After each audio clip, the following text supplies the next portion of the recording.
evening, everyone, and thank you for watching this talk. My name is Amandine Pape. I am co-founder of Matrix, an open source project for open and secure communications, and COO and co-founder of a company called Element, which built on top of Matrix.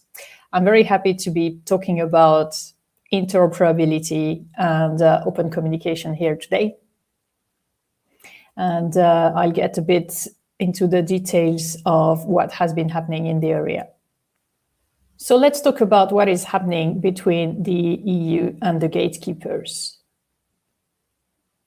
Today, our conversations are not our own. Our data is trapped in silos. You can see this sort of silos I'm talking about on the right here. And these silos completely stifle the market opportunity. We've been entirely deprived from the vibrancy of the web. You can see the size of the market for the web, which is above 30 trillion. If you look at the phone network itself, it already decreases to a couple of trillions, and it's still meant to be an open standard. And online communications market is just 100 billion. So centralized communication have really been optimizing for short-term value at the expense of the bigger opportunities, and we can feel it. We are entirely stuck in these big silos, locked either in or out, and in the end, also under the influence of a few key big players. This centralization is actually causing a lot of serious problems. I think more and more people are actually aware of it. But on one side, you have data exploitation, where you have absolutely no choice but let a big corporation just handle your data, because if the service is free, it means you are the product. There is also single point of failure. How many times are we saying headlines with Slack is down, Microsoft Teams is down, WhatsApp is down, entire company are ground to a halt? And talk about innovation as well, where companies which are market leaders actually are not incentivized to bring new value to their end users. A lot of smaller companies would love to attack a special niche of the market or actually create something new. But especially in the communication market, it means that they would have first to build from scratch their network of users before being able to bring any value to these users. And in the end, the fragmentation, where basically your data is across all these different silos and you cannot talk to other people unless you are using the same platform. So 8 years ago, we actually took on the matter in our own hands and we built something called Matrix. Quickly, we built it as the missing communication layer of the web itself. It's an open source project. It's managed by a nonprofit foundation. And the idea is very much to open the communication. The network today is more than 72 million of users across hundreds of thousands of deployments. It's used by all sorts of people, from private companies to open source projects like Mozilla or Red Hat, etc., and to entire governments like the French government or the German armed forces. One stat that we find very telling is the fact that contributors have been contributing to the project with more than 30 coding. One stat that we find really telling is that contributors have been contributing with projects across more than 30 programming languages. So Matrix, if you want to define it, it's an open network for secure, decentralized, real-time communication, but not just chat, not just voice and video. It can synchronize any type of data, including AR, VR, and IoT. Basically, the mission is very much to create a global decentralized encrypted communication network, almost like a meta network, which can provide an open platform for real-time communication. So we want existing services to be able to bridge into it, to open themselves up without having to rewrite their entire stack. But it also allows new services to build on something which is already existing. If a new startup wants to develop a new product, they don't have to reinvent the wheel. They don't have to write again, how do I send a message? How do I send a file? They can build on a network of already several million of users and just add their value add. It's opening up the market for more innovation.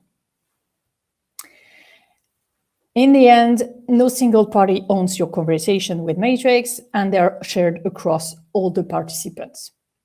In terms of architecture, this is how it looks like. It's very similar to email. Basically, the black dots are the servers where the conversations are stored. So as a user, you choose where you register your account. You choose who you trust with your data. And then you have the clients, the applications. One of them is Element that you can see in green, but there are other applications built on Matrix. Actually, there are hundreds of them. This one is called Beeper, for example. Then you have identity servers, and more importantly, bridges, which allows Matrix users to communicate with other applications. Matrix provides total digital sovereignty. We have learned from the lessons of email, where initially there were lots of different email protocols, which eventually got down to SMTP, when people realized that communication network, which were actually locked into silos or were walled gardens, made no sense. And even after a while, Exchange was resisting and didn't want to be part of it. But they had no choice, because all the rest of the world were actually happily conversing over SMTP. The role of Matrix is similar. We're trying to provide one single layer where everyone can bridge into, so that everyone can actually build their own value on top. An Element is the flagship application for Matrix, providing collaboration, communication, but decentralized, secure, and open source, as a bit of context. So 2 years ago, in Europe, the European Commission actually brought to the Parliament and the Council the idea of the Digital Markets Act, the DMA. The idea of the DMA is to actually ensure fair and open digital markets. So the DMA will want to find gatekeepers within digital markets, i.e. big companies with a lot of control. We'll get into that shortly. And make sure that these big companies were actually playing a fair game in the market. They wanted to make sure that these companies were not preferencing themselves or cutting off competitors and preventing smaller companies to actually be successful. The DMA is actually part of a larger game, because it was proposed at the same time of the Digital Services Act, which is a new, like one of the centerpieces of the European digital strategy. So the DMA was proposed in December 2020. It was published last week or 2 weeks ago, on the 12th of October, in the official journal. So it's now part of the law, and it will be applicable from May 2023.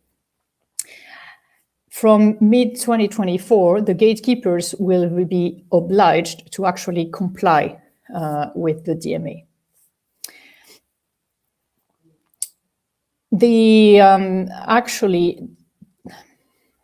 I'll start again on this one.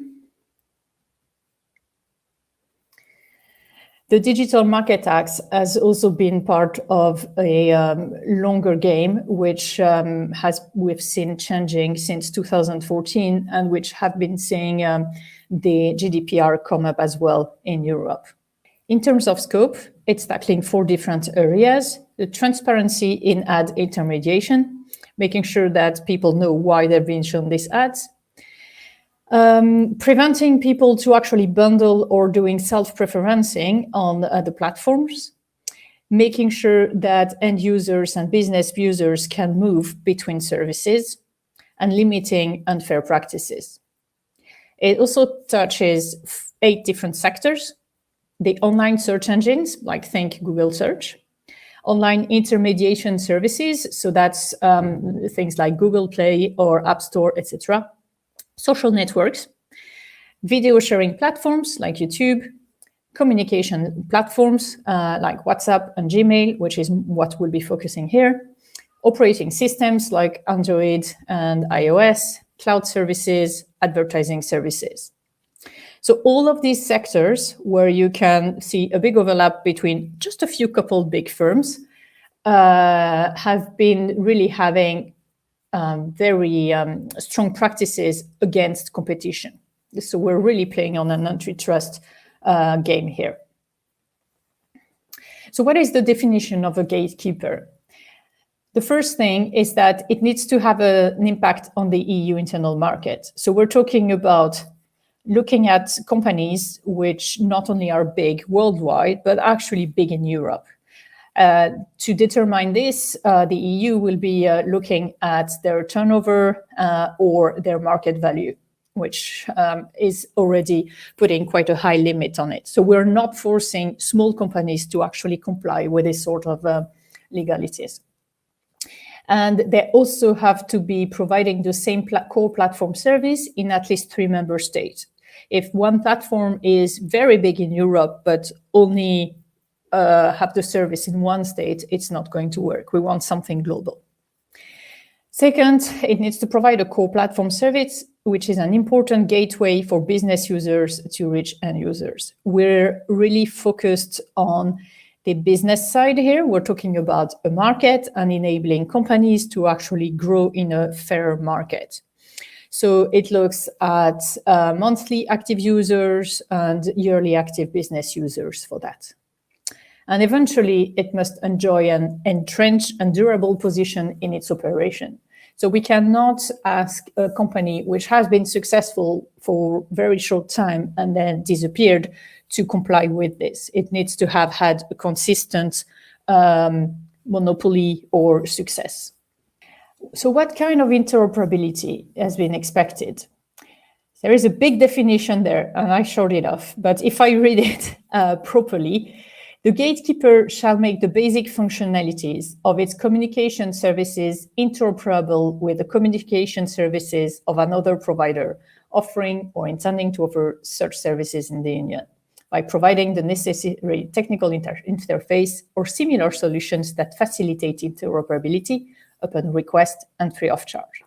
Basically, any provider should be able to reach out to a gatekeeper and ask them to interoperate. I'm a startup. I want to build a business on top of WhatsApp.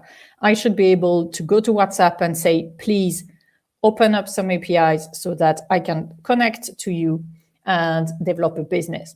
It can be just communication, but it can be also something like live translation.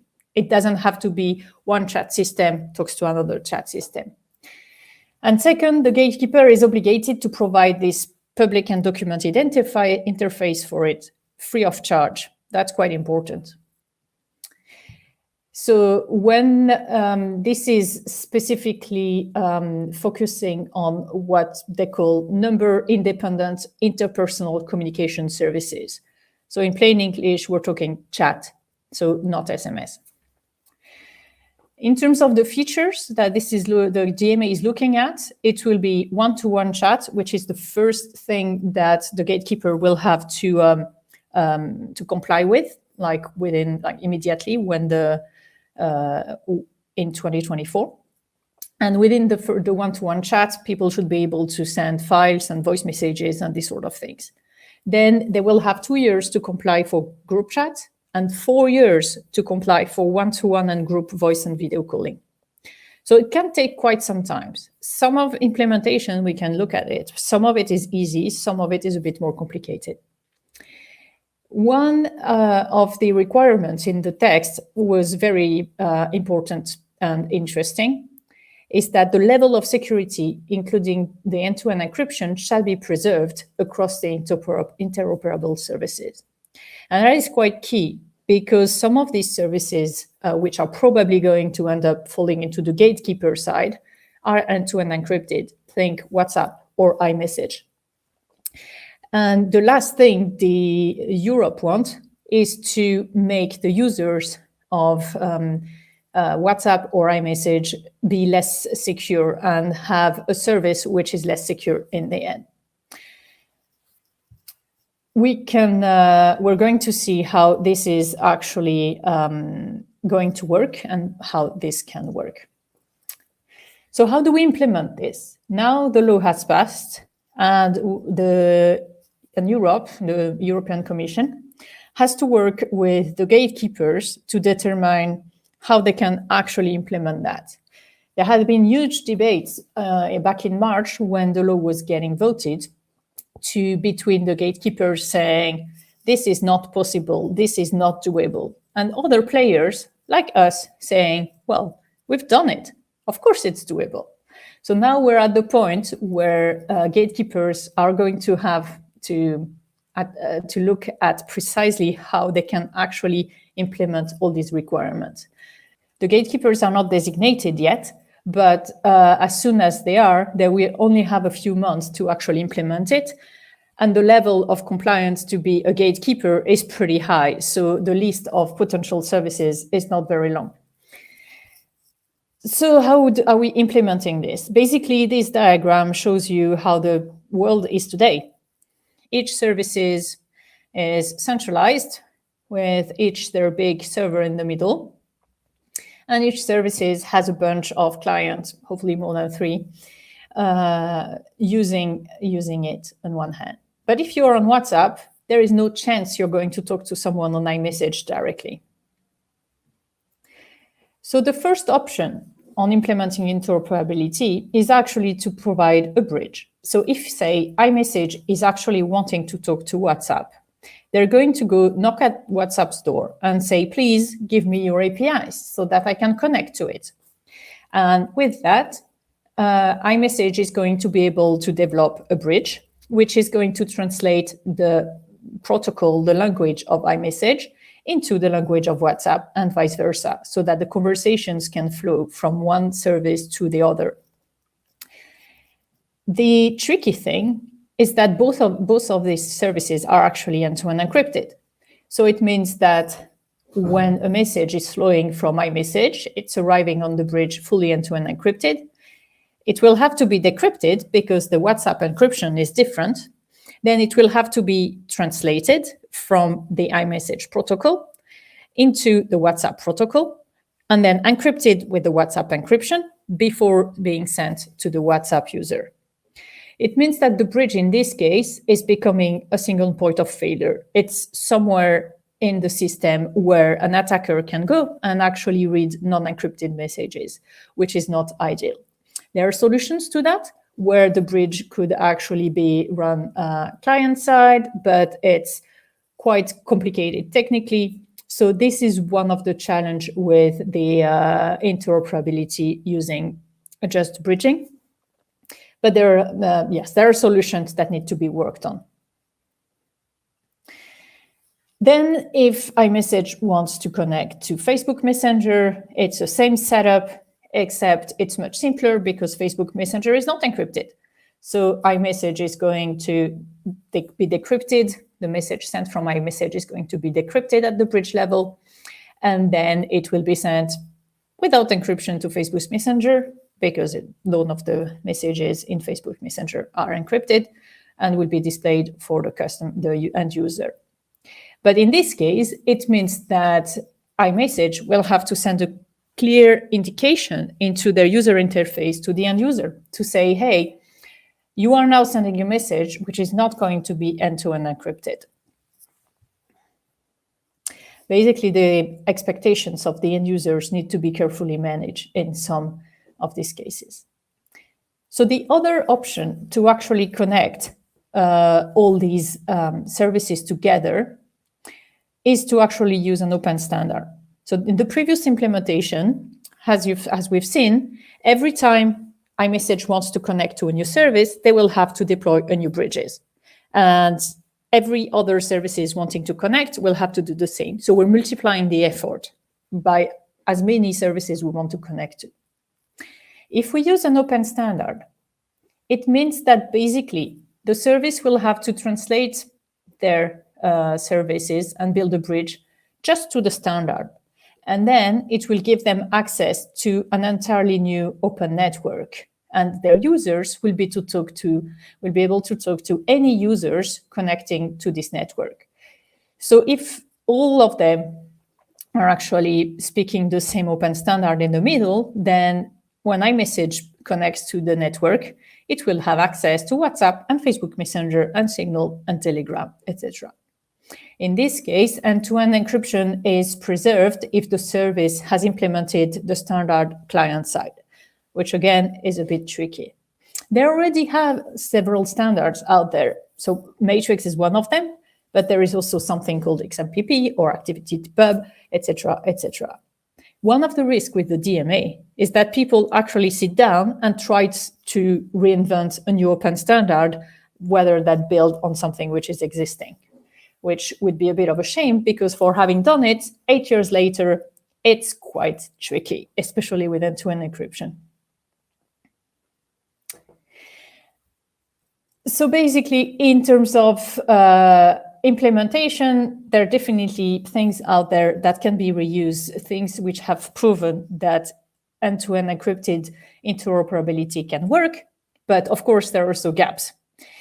And not everything is completely technically ready for a completely transparent experience. When we think interoperability, we think something as simple as email.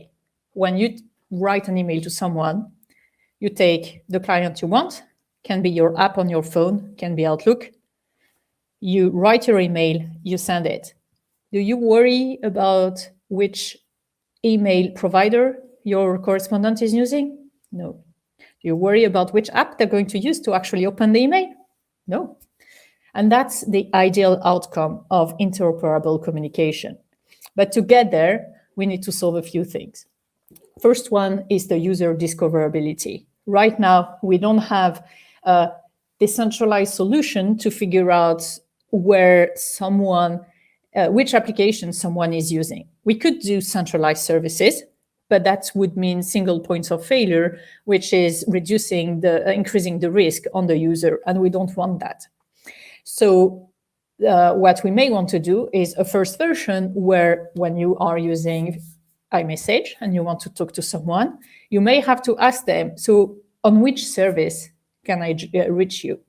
The difference with today is that you don't have yourself to use the service. You can take iMessage and say, I want to talk to X on WhatsApp, rather than having to install WhatsApp yourself to talk to them. So that in itself is already a big step forward. Then there is the problem of abuse mitigation. Each application has their own ways of mitigating abuse. On our side, we're building several tens of millions of user open communication networks. We have tools to build abuse mitigation tools which are decentralized, and we just need to get there. So we have lots of ideas and propositions. So in our view, it's not something where the tools are ready, but it will be done. End-to-end encrypted bridges are still a bit tough. It's a matter of solving the technology bit rather than anything else. One view on our we have as on the Matrix side is that you can decide if you are using WhatsApp because it's end-to-end encrypted and you don't want to lose this privacy, that's good.